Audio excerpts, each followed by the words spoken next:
April 15th is a day that will go down in notoriety. I mean, it was April 15th of 1865 that President Abraham Lincoln died. He was shot the night before at Ford's Theater.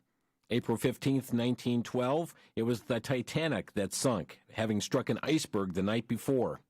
April 15th, 1927 was the Great Mississippi Flood, where some 15 inches of rain fell in 18 hours, causing the Mississippi River to break out of its levee system, as well over 100 locations, caused flooding in 10 states.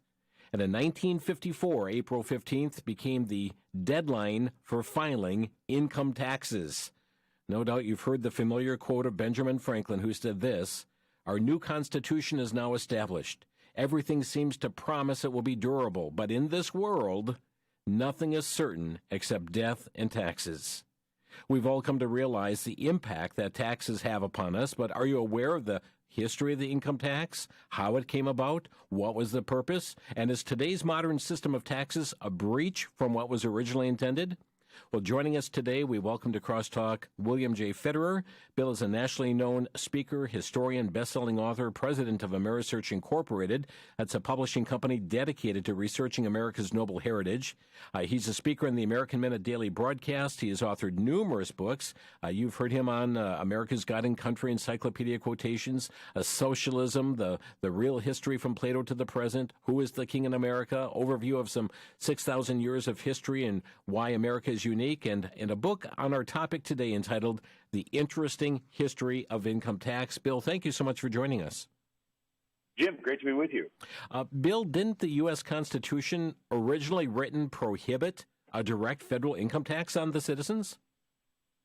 Right. So this is interesting that the way that the federal government paid for things back then was through taxes and tariffs. There was no income tax. So the U.S. Constitution, Article 1, Section 9 says no capitation or other direct tax shall be laid, unless in proportion to the census and so forth. But it specifically mentions that the federal government shall not have a direct tax on the citizens.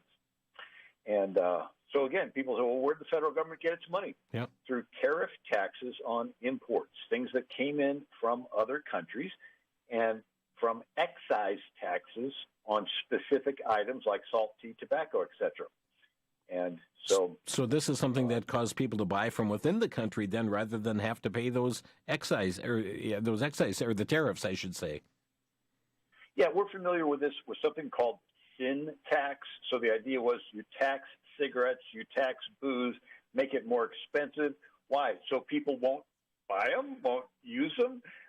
And so the idea is if you tax imports and make them more expensive, people will want to buy stuff from American factories at a cheaper price. And so this helped the American factories to grow.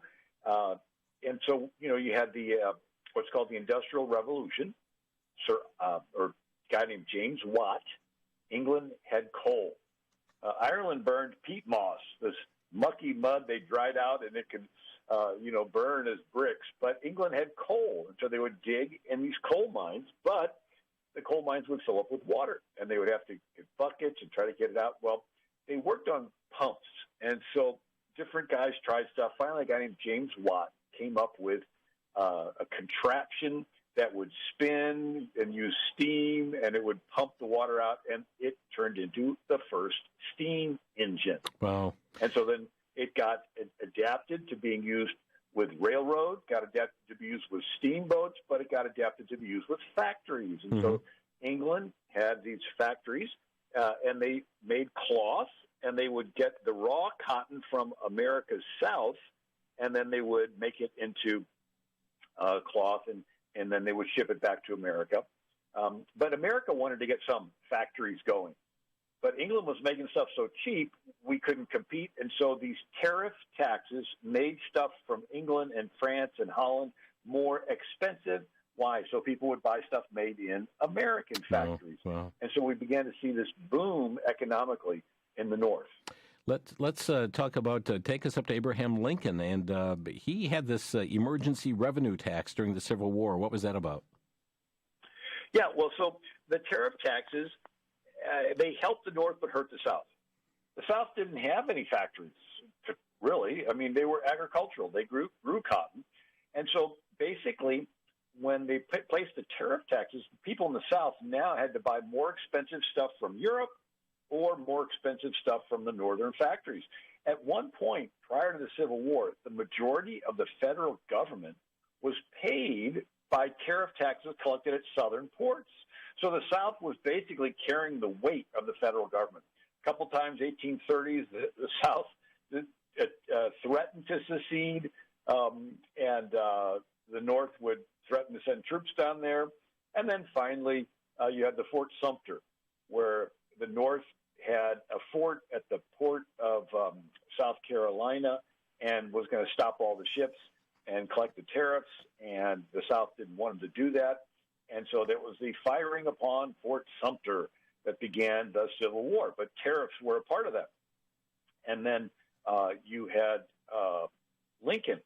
Now, the federal government, originally the Constitution forbade the federal government. Matter of fact, originally the states gave up zero independent power, and so there was this, what was called the Congress of the Confederation. It was called the Articles of Confederation. The federal government got zero money unless the states voluntarily gave it. The states didn't give it, and so the federal government, so that's when they met again, and they wrote the Constitution, which gave the federal government a little power, but again, most of it's left under the states. So we have this war between the states, and Lincoln has to finance the federal army somehow, and so he pushes through the revenue tax. It was a tax on individual people on their incomes, and it was just an emergency effort, and he raised $750 million to pay for the Union forces during the Civil War. And there's a whole thing I wrote about the Confederate South. They were growing cotton. They problem was in the late 1850s, they had bumper cotton crops, and they sold it really cheap. And England bought lots and lots of it. And so when the Civil War starts, the South has terrible cotton crops. And so England's like, well, we bought enough last time, so we can skip a few years. And the South's like, realizing, well, tell you what, we'll make the make it more scarce. So they burnt millions of bales of cotton, thinking that it'll make the price go up, and it did. But in response, the British said, well, let's just buy cotton from India or China and these other countries. And so the South shot itself in the foot. Mm-hmm. So instead of the English paying the higher price for the cotton, the English says, we'll just buy it from India. And so the South was really up a creek. Anyway, so this revenue tax that President Lincoln had then during Civil War, that was eventually repealed, though, wasn't it? It was, it was repealed after the war in 1873. There was no more income tax really up until 1894. And you had socialism coming in, and you had some people saying, well, let's Karl Marx, every man according to his ability to every man according to his need. So they were going to come into America and say, let's take money from the rich people. And the rich people didn't want that to happen, obviously. They weren't rich because they were stupid. They were rich because they made good financial decisions. And so, but the first attempt to tax the rich, and the rich were the only ones that the income tax was addressed at, was in 1894. It went all the way to the Supreme Court, and guess what? The Supreme Court declared income tax unconstitutional in 1894. The case was Pollock versus Farmers Loan and Trust. The Supreme Court Justice Melvin Fuller said it was only to be allowed during an emergency of war, and the war is over.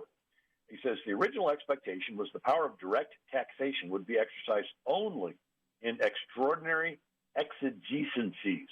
And down to August 15th, 1894, this expectation was realized. So there was no income tax.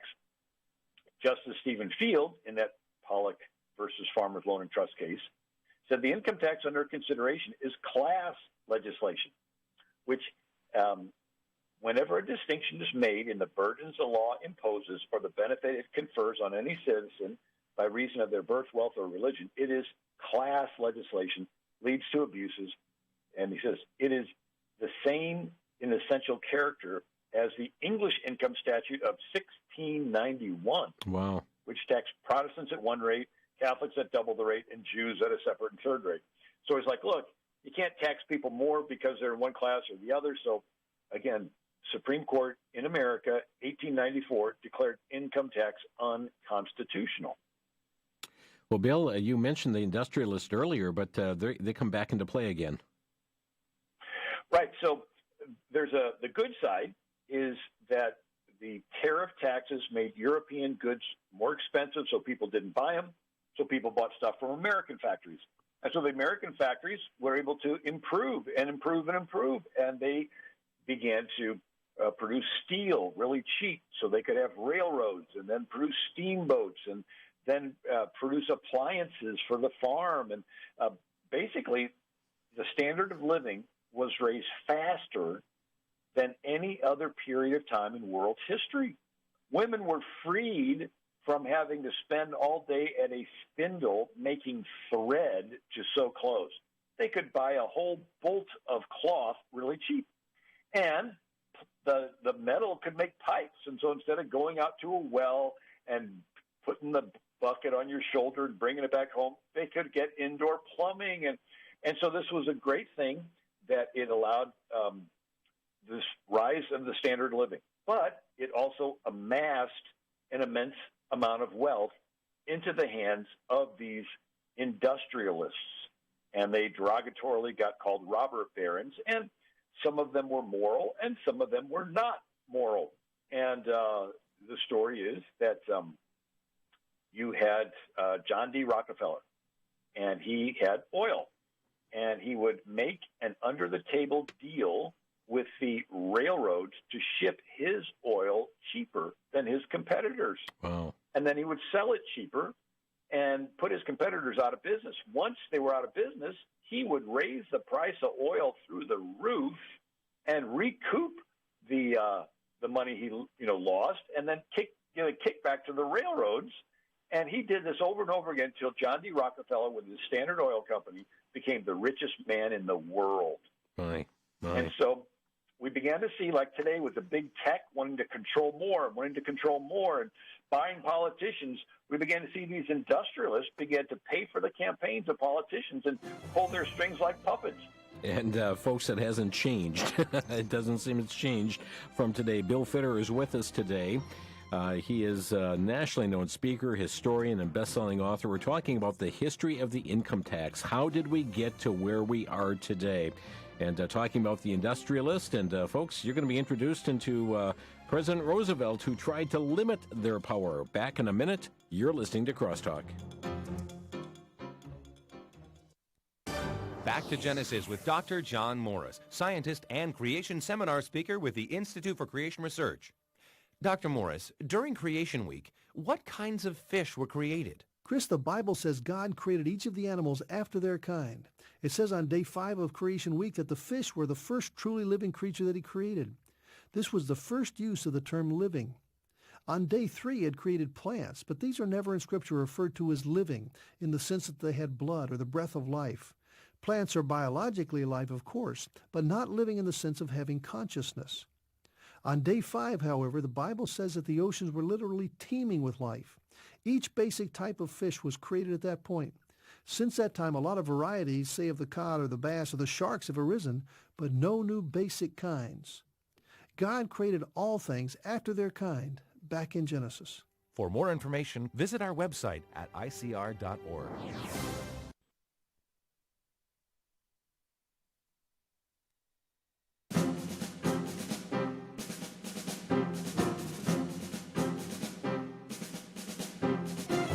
This is Crosstalk on VCY America. Bill Federer is our guest today. We're talking about the history of the income tax. Folks, pretty amazing to know that The Constitution, originally written, prohibited a direct federal income tax on the citizens of America. How did we get to this point? Well, Bill is explaining what's taken us to this point from the very beginnings of our nation here, and seeing how President Lincoln then passed this emergency revenue tax during the Civil War, but that was then repealed, and then there was a peacetime income tax attempted in 1894, but shut down by the Supreme Court at that time. He's talking about the rise of the industrialist and some of the matters going on that made the owner of Standard Oil Company very, very rich. And Bill, so let's pick up with those industrialists and then President Theodore Roosevelt, who tried to limit their power. Sure. And by the way, all of this information is in a book. It's called The Interesting History of Income Tax. And matter of fact, and we've got that available here through Crosstalk, our way of saying thank you for support of $18 or more. And I'll just mention it's available at VCYAmerica.org, VCYAmerica.org, or you may call our toll-free number, 1-800-729-9829. So, matter of fact, Bill, I know we're having to kind of skip to many different points here in the book, but I mean, the book as a whole is very informative to tie all these loose ends together. Yeah, well, so picking up with Teddy Roosevelt, he took on the industrialists. This is like somebody today taking on big tech, right? So the big tech is canceling anybody that doesn't agree with them, that they can't control. Well, back then, you had these monopolists, and they were the J. Paul Gettys and the Astors and the Guggenheims and the John D. Rockefellers. So Teddy Roosevelt pushed through the inheritance tax. Who had an inheritance worth leaving? These rich guys. So it was basically an end around to tax the rich. Then, because the Constitution prohibited a direct tax. Then you had the next president is William Howard Taft. And he wants to tax these rich industrialists. And but since income tax is unconstitutional because of the 1894 Pollock decision, he places a 2% tax on corporate profits. Well, guess what? Only the extreme wealthy own corporate stock. So these were end arounds to go after the rich. Finally, World War I. And this emergency, and Woodrow Wilson, his attitude was, well, we had an emergency income tax on the people during the Civil War. This is World War I. Let's push through an emergency income tax that's going to tax everybody. But even in this one, it was just a 1% tax on the top 1% richest people in America. Right? It was pushed through. It's called the 16th Amendment. People say, well, you know, they really didn't pass the 16th Amendment properly. And if you look at the fine print, the states really didn't finish ratifying it. But at the time, everybody thought it's just going to go after those rich industrialists. It's never going to tax us. Soak the rich. And so the Rockefellers, Carnegies, Vanderbilts, Fisk, Flagler, Goulds, Harriman, Mellons, the Morgans, Schwabs, all of these robber barons, so to speak, they didn't like this, and so they realized that they had to cave at some point and go along with this income tax, but they immediately created tax-exempt charitable foundations.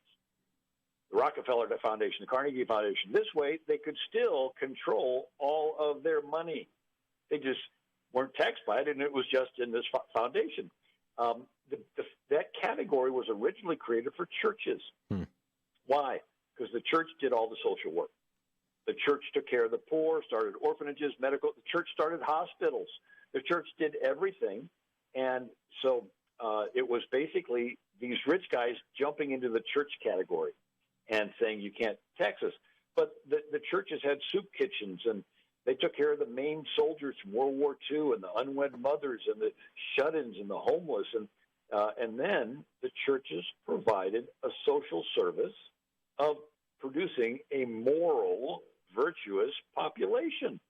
You think, well, that's not that big of a deal. Wait a second. When you stop teaching morals and virtue, then you have theft and crime and broken families and child abuse and homelessness. And then when that happens, you have property values go down. And then when that happens, you got vacant buildings that are set on fire, so you got to have more taxes to pay for the fire department and more taxes to pay for the police because of the increased crime. The tremendous domino effect of financial burdens on taxpayers because of this lack of morals being taught in the church, with now the public school system. Matter of fact, you go through the public school system today, and they teach you there is no right or wrong. There is no God. You don't even know if you're a boy or a girl anymore. I mean, there's no borders, no guidelines, and you shove these kids out on the street, and there's no right or wrong. They have no conscience, fear of God. It's just whatever they can get away with. And as a result, we're seeing crime and violence and property values go down. So there is a value to churches producing morality in people. And the country understood this, and that's one of the reasons the churches had a tax exemption, and that's what these Rockefellers and Carnegies jumped into the church's category with their foundations. Very interesting, because, I mean, we do see commands in Scripture for the church and its responsibility, but, Bill, I don't see commands in government for the caring of the poor or to, provide food or provide for education.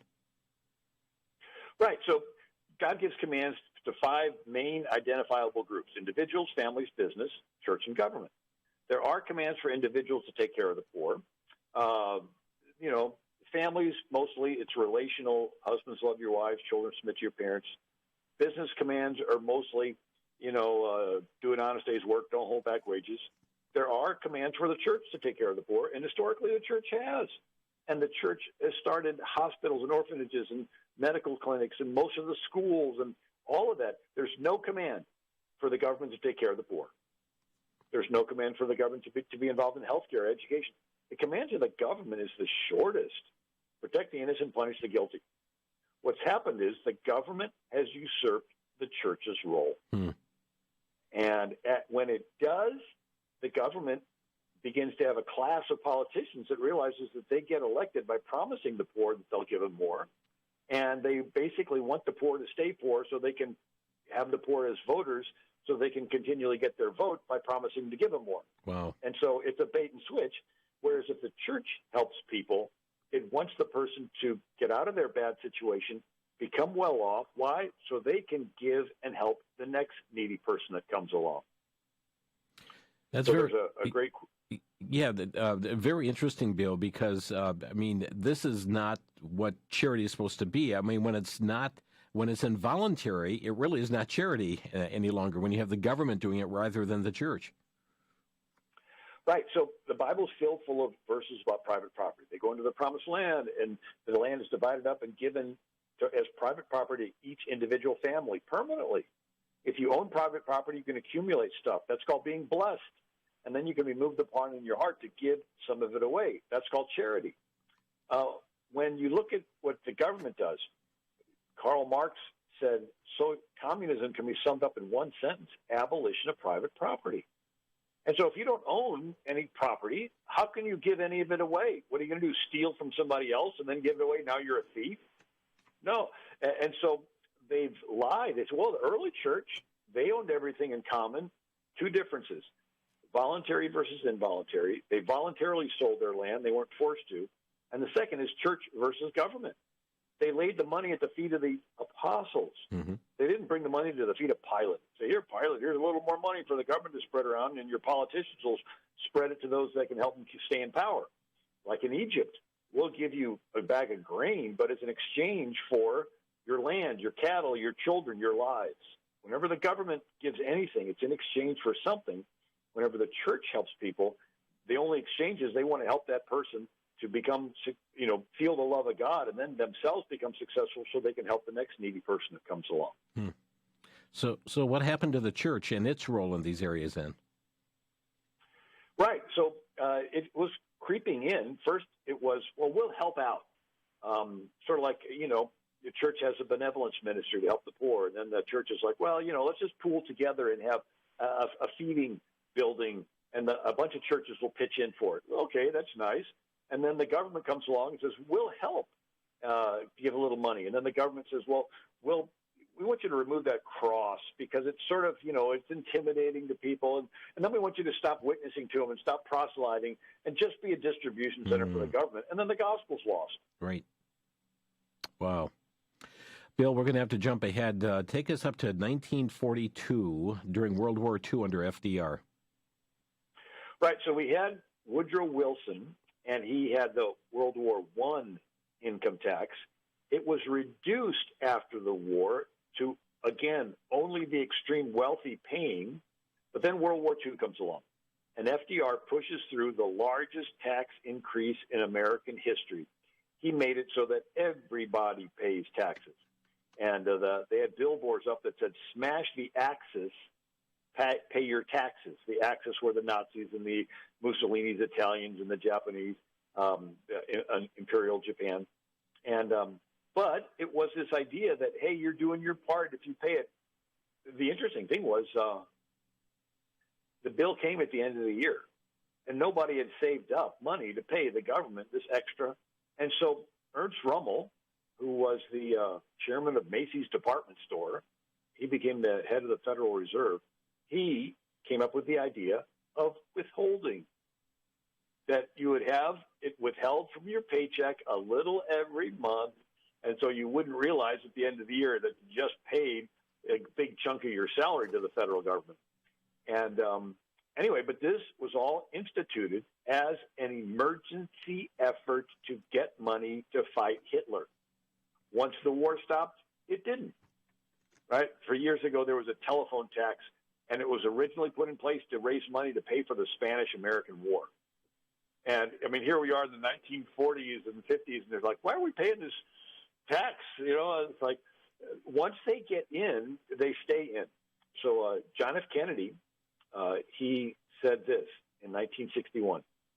In meeting the demands of war finance, the individual income tax moved from a selective tax imposed on the wealthy to the means by which the great majority of our citizens participate in paying. So again, John F. Kennedy said it was for the purpose of the demands of war finance. And then Kennedy explains again, he goes, withholding on wages and salaries was introduced during the war, when the income tax was extended to millions of new taxpayers. Again, emergency effort, World War II, instituted paycheck withholding. The war stopped, it didn't. Bill Federer is with us here today on Crosstalk, and folks, we're going to take a quick break and come back, and we're going to hear a little bit more, because what I'm hearing from some of the principles President Kennedy had, he would not be welcomed by the party that he represented at that point. Today's party would not allow him to be in with his viewpoint. So we're going to pick up with this right after the break, but perhaps this is all new information for you about the history of the income tax and how we got to where we are. Bill has put this in a book called The Interesting History of Income Tax. It's about 176 pages. It's got pictures in it. It's available. Here, our way of saying thank you for your support of $18 or more to Crosstalk. It's available online at VCYAmerica.org, VCYAmerica.org, or by calling 1-800-729-9829. We'll be back in 1 minute. This is Crosstalk on the VCY America Network.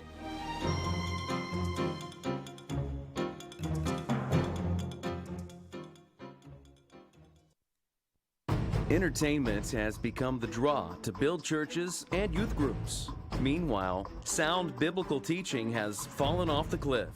To many, it's all about numbers and little about the Bible. Play the Flute, a powerful DVD, addresses this issue head on. Play the Flute tells the story of one youth leader who would not give up, who would not surrender to the apathy taking over his new youth group. The Lord Jesus is looking for followers who realize that they are sinners and need a Savior. These are His terms, and I can't change them. From Rich Cristiano comes Play the Flute, a powerful story on DVD available from VCY America for a donation of $18 or more. And for a limited time, additional copies sent to the same address are available for a donation of just $15 more. Call 1-800-729-9829. 1-800-729-9829.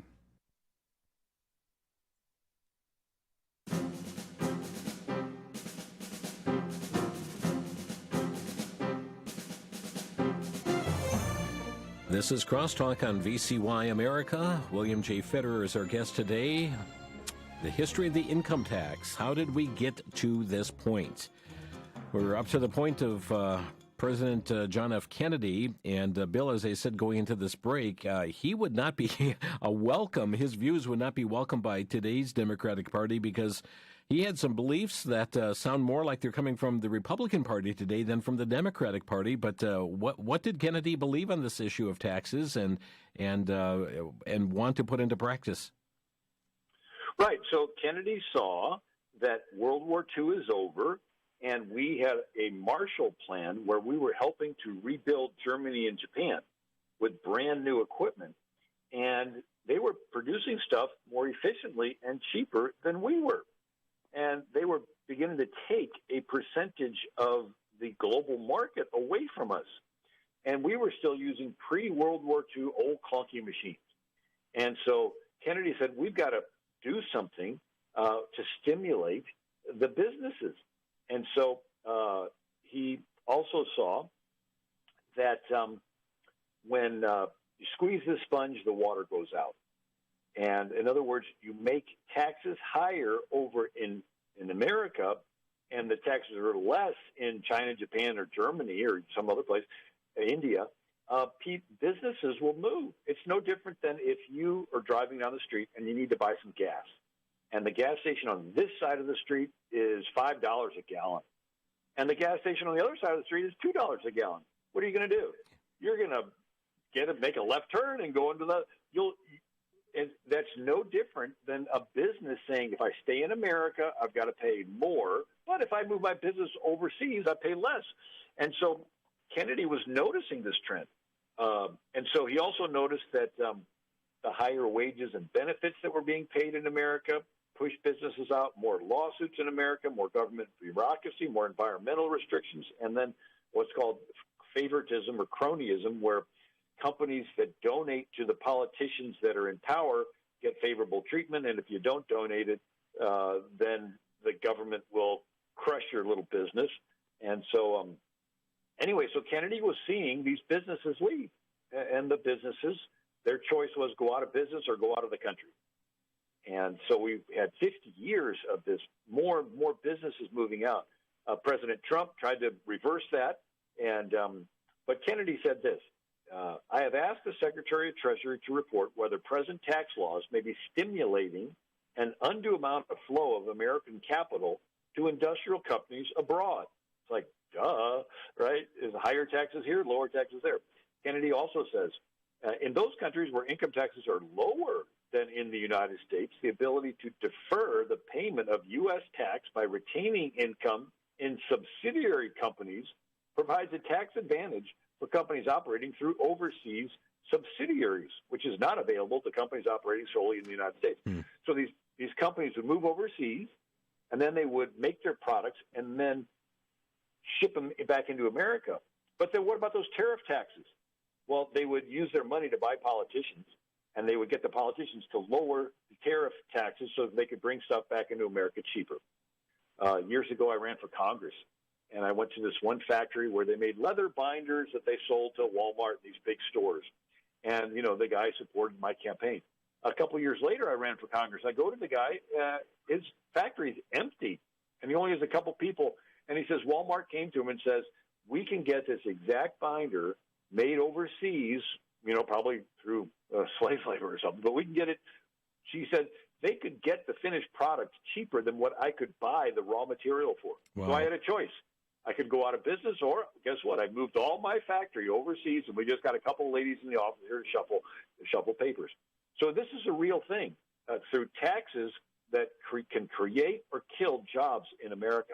So Kennedy proposed tax cuts, and he says it was a stimulus plan. He goes, this is 1963. A tax cut means higher family income, higher business profits.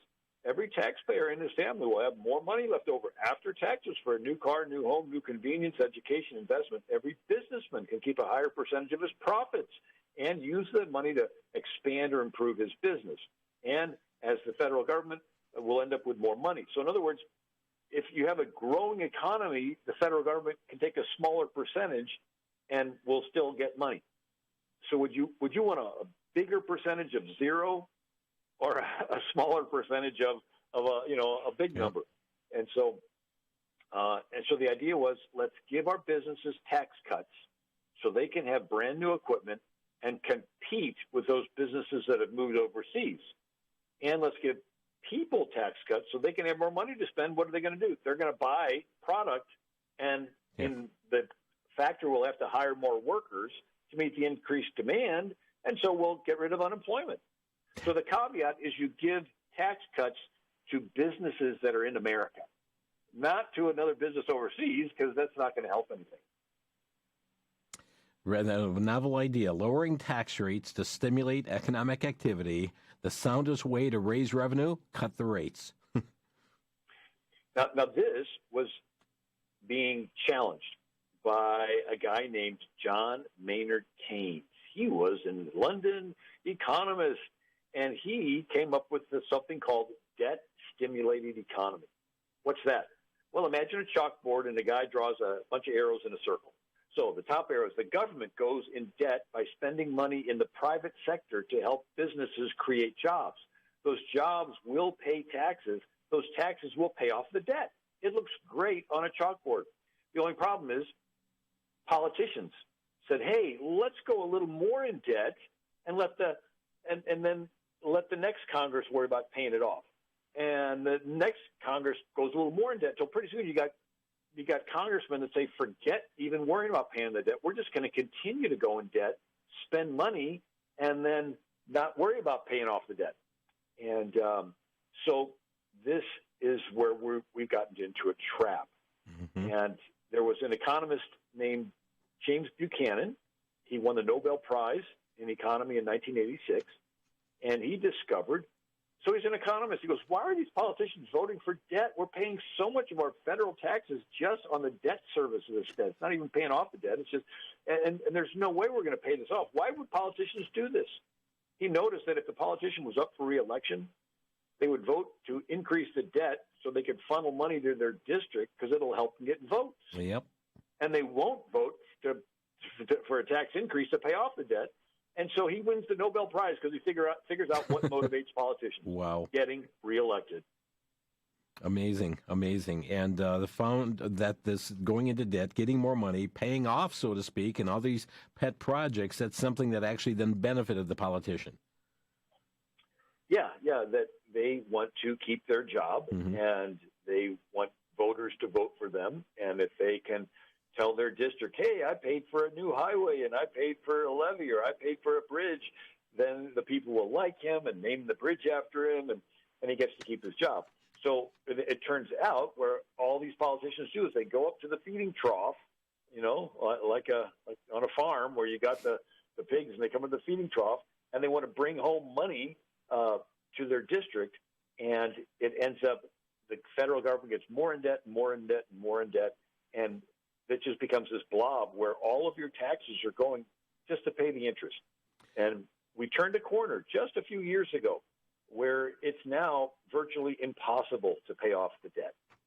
And so with that, the thought is, well, we'll just create more money. Okay, you create more money, what happens? If you're not increasing the number of goods and you increase the amount of money in the money supply, you will have more dollars chasing the same amount of goods. The price of the goods will go up. So there's no more real estate in America. What's there is there. And so if you have these stimulus bills with trillions of more dollars created, the price of real estate has got to go up. Mm-hmm. The things made in factory, everything's going to go up in price, and we're going to see inflation. Now, what is inflation? It causes all savings to evaporate. So you save up $1,000, and it can buy a certain amount of goods. But with inflation, that $1,000 ends up buying less and less and less until pretty soon it's the same as $10. Like Zimbabwe, they would print these $1 trillion notes, these $1 trillion bills, but they couldn't buy anything with it. Yep. The price just continues to go up. And so the debt-stimulated economy sounds good on a chalkboard, but it always falls. And one of the things I bring out is that every major empire in world history, enormous debt, is what finally caused it to collapse. My. And you look at the Roman Empire. As long as it was expanding and conquering, it would live off the wealth that it took from the people that it conquered. And so the people in the city of Rome, they were living high on the hog because they're keeping this more money coming in. But when they finally maxed out and Hadrian built his great wall, they weren't expanding anymore. So now they had to live within their means, and they were used to spending, and they get in debt, and the Roman Empire finally craters. The Mongolian Empire, Genghis Khan, right? He conquers from Korea to Hungary to Russia as the largest contiguous land empire in world history, and they invented paper currency. And Kublai Khan printed too much of it until pretty soon nobody wanted it, and they got in debt, and the great Mongolian Empire then craters. Florence had the Italian Medici family, but they got in debt. And then Philip of Spain, he had a Spanish Armada attack England, and it sank, and he lost a lot of money. And then he had another Spanish Armada attack England, and it was destroyed in a hurricane, and two of them. And then you had another emperor, Philip III. He tried to send an armada to conquer England, and it gets smashed. And Spain was bankrupted. And so they were getting lots of gold from the New World, but they were spending it as fast as they got it. They weren't putting it into helping Spanish businesses become successful. You had the Holy Roman Empire. You had the French Empire, which for a while was the largest empire in the world. It fell because of debt. The Confederacy in America's South, it got in debt and cratered. The Ottoman Empire. So here you had in 1087, the Muslims invade the Byzantine Empire. They destroy all 7 churches that were in the book of Revelation. They finally conquer Constantinople. And the Muslims lived and taxed the non-Muslims. And so if you were a Christian, you would have to ransom your life once a year by paying an enormous tax. Well, over the centuries, either the Christians would convert to Islam, or they would die off, or they would leave, and the tax base left. And the Ottoman Empire got in debt and then eventually cratered. Tsar Nicholas of Russia, his empire got in debt. And finally, Britain, they had World War I, World War II. They got in debt and cratered. And then the Soviet Union. Reagan put in place an arms race where we spent money to have the top-notch military equipment and missiles, and Russia wanted to keep up, but they kept spending more and more on military and less on building their economy and their businesses and so forth, that you couldn't even buy a loaf of bread at their grocery store. And so it caused Russia to bankrupt. So financial bankruptcy always precedes the end of a civilization or an empire.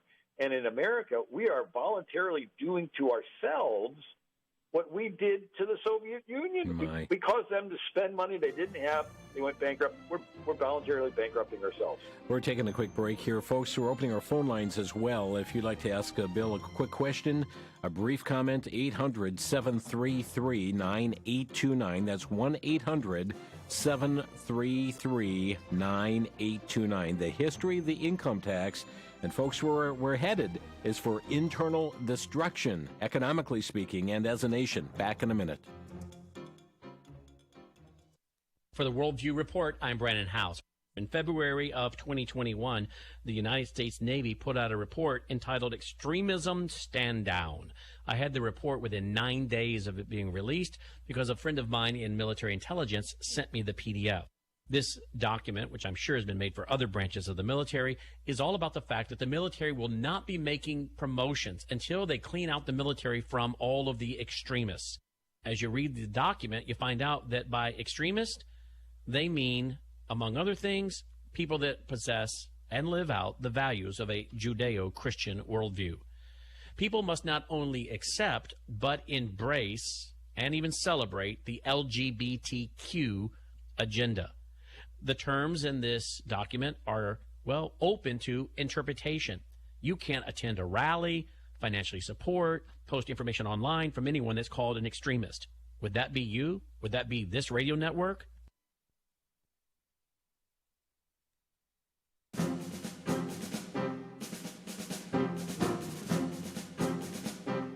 Again, a reminder, Bill's book, The Interesting History of Income Tax, available through Crosstalk, our way of saying thank you for your support of $18 or more. Available at VCYAmerica.org, VCYAmerica.org, or by calling 1-800-729-9829.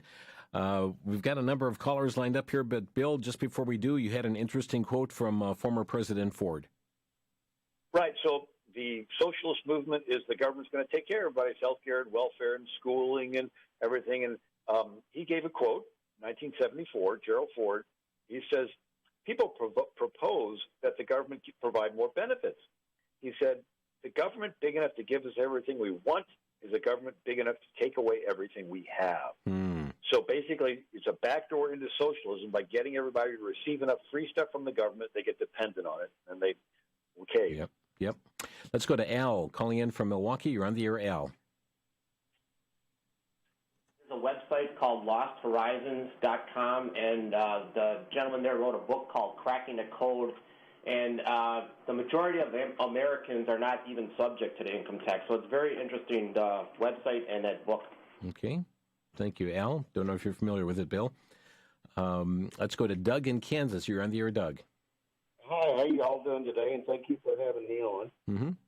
I would like to, I know you're going to get a lot of people calling up and not wanting to pay income taxes now, but I do kind of want to clarify something and ask this gentleman. I'm actually one of them guys that quit paying at one time, but I found out, and I was in constant, with communication with the IRS during the time, but I found out during my study that on the bottom of the W-4, it talks about, do you anticipate a tax liability? Well, I had later found out that from a court ruling that a man has a right to get up in the morning, make a living, without being taxed. The way they get away with it is what, and I want to ask this if you would agree with me, is the way they get away with it, the definition of income tax is money derived off of profit and gain. When a gentleman wakes up in the morning and goes to work and he switches his labor for money, it's called compensation. Big difference. Okay, well, I'll have him comment on that. Bill? Yeah, well, it's interesting that Lenin said that you grind the middle class out of existence between the two millstones of taxation and inflation. So in other words, for every socialist experiment, you have to get rid of the middle class. And so Lenin killed off the kulaks, the K-U-L-A-K-S. They were the farmers, they were the middle class. And all that was left was the rich people and the mass of poor everybody else. Well, once he killed off all the kulak farmers, they had a famine in 1921-22, and 1 million people died. And it's like, gee, didn't see that coming. But the goal of it, in Lenin's mind, is that you grind this middle class out of existence between the two millstones of taxation and inflation. So there's, some people say, well, why don't they just create more money rather than tax people for it, because they're creating trillions of dollars out of nothing right now. Interesting. And I guess the aspect of, you mentioned there was some controversy about the passing of this amendment, whether Americans are subject to the income tax or not. Is that question still hanging out there, Bill? Well, it is one. I tell people, what hill do you want to die on? Mm-hmm. I know somebody that, they hadn't paid income tax in 30 years and they're not able to get a job and they got a college degree. Yeah. But, and it's like, his whole life is like limited because of this. I want to, if I'm going to die, I want to die on the hill of standing up for Jesus. Amen. and allowing the freedom of the gospel to be proclaimed. And, if you've, I got you. Thank you. What issue is the most important to you? And to me, I focus my energy on, pay your taxes. Thank you, Doug. Thank you for the call. It's old, rendered Caesar what Caesar and God what's God. Yeah, and that's how Jesus responded when he was asked about paying tribute. To render to Caesar that which is Caesar's, to God that which is God's. We have Randy calling next. Randy, you're on the air. Okay. Yes, this is Randy, and I appreciate your program. And my question for your guest is, how will the creation of digital currency continue the Ponzi scheme we got going now with of the creation of money. And I'll hang up so I can hear. Thank you. How can digital currency? Yeah. So we're seeing that the mass printing, of course, they don't print anymore. It's all just creating money through an entry.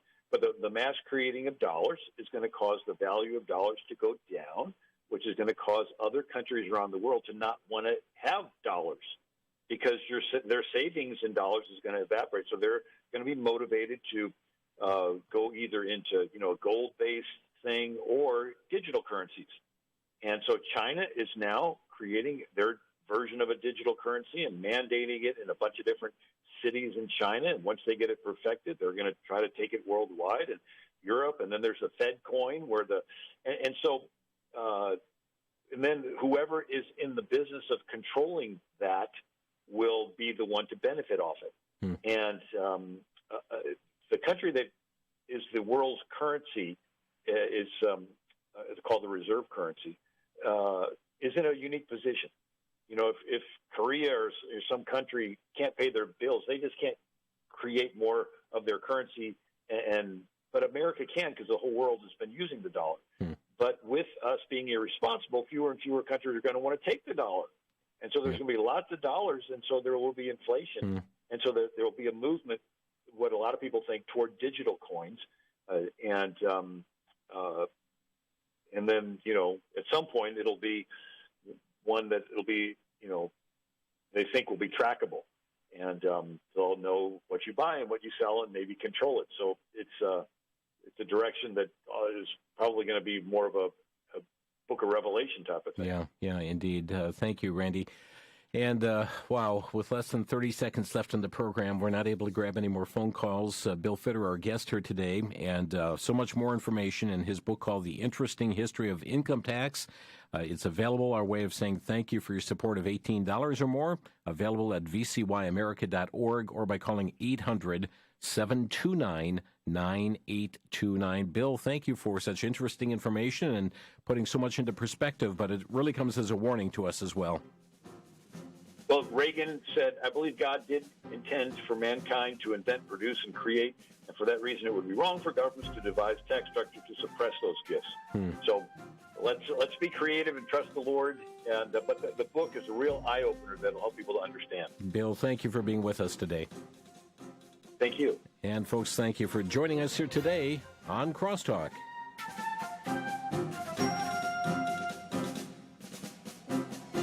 You've been listening to Crosstalk via satellite and the internet from VCY America. Views expressed may or may not be those of this station.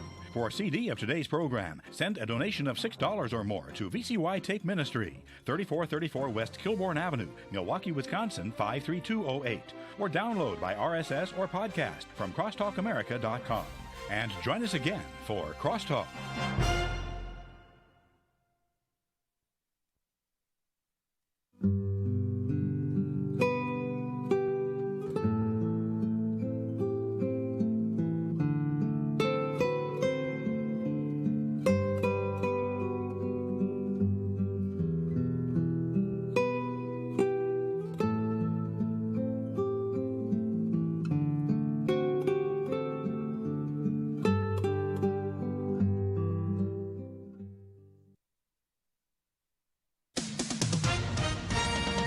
With SRN News, I'm Bob Agnew in Washington. A use of force expert says Derek Chauvin's weight was bearing down from his knee and pushing into George Floyd's neck the entire time. He was handcuffed behind his back and lying face down. Jody Steiger's a Los Angeles Police Department sergeant serving as a prosecution expert. In the principle of pain compliance, if I'm to understand your testimony, you would inflict pain for the purpose of having the subject obey your command. Yes, comply. What if there's no opportunity for compliance? Then at that point, it's just pain. Sergeant Steiger's comments airing on the hearings on Court TV. Correspondent Julie Walker reports a new survey from the Biden administration shows nearly 46% of public schools around the country offered 5 days a week of in-person training to all students in February, but only 34% of students were learning full-time in a classroom. The data capture a month that saw building momentum in the push to reopen schools. In February, the CDC declared that schools could safely reopen with masks, social distancing,